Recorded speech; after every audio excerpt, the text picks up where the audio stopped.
গল্পটির নাম নির্জলা সকালে হাসি।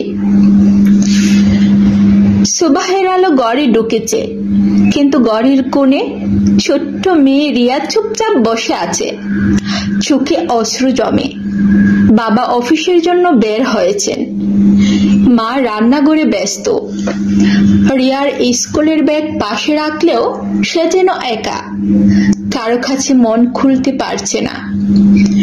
হঠাৎ মা রিয়ার দিকে তাকিয়ে দেখলেন মেয়েটির চোখে ভয়, দুঃখ এবং অসহায়তার ছায়া। মা ছুটে এলেন, হাত ধরে বললেন, হাই রিয়া, তুমি একা নও, সব ঠিক হয়ে যাবে, আমি আছি তোমার সঙ্গে। মায়ের কোমল কণ্ঠে রিয়ার মন শান্ত হলো। সে বুঝল পরিবারের ভালোবাসা সব কিছুকে চাপিয়ে যায়।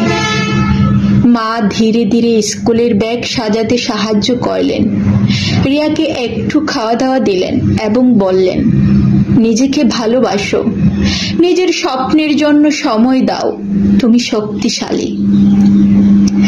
স্কুলে যাওয়ার পথে রিয়া লক্ষ্য করলো কিছু সহপাঠী তার প্রতি অবজ্ঞা দেখাচ্ছে, হাসি ঠাট্টা করছে।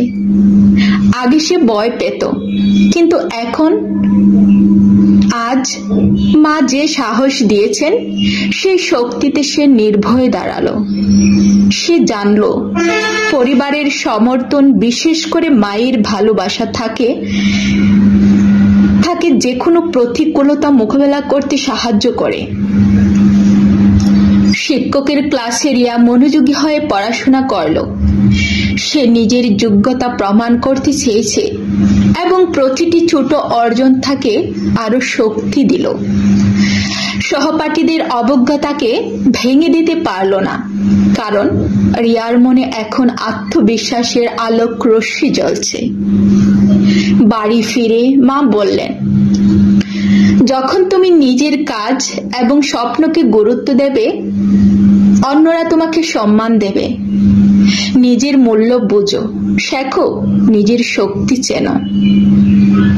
রিয়া বুঝল নিজের শক্তি চেনা, নিজের প্রতি বিশ্বাস রাখা এবং পরিবারের সমর্থন নেওয়া, এই তিনটি জিনিসই তাকে জীবনের প্রতিটি চ্যালেঞ্জের মোকাবেলা করতে সাহায্য করবে। শেষে সে মায়ের চোখে চোখ রেখে বলল, আমি সাহসী হব মা, আমি সাহসী হব, আপনার মতো শক্তিশালী। মা হেসে বললেন, আমি জানি তুমি পারবে। আমার লেখা এবং বলা গল্পটি যদি আপনাদের ভালো লেগে থাকে, অবশ্যই লাইক, কমেন্ট এবং শেয়ার করবেন এবং আমার পেজটি ভিজিট করে সাথেই থাকবেন। ধন্যবাদ সবাইকে।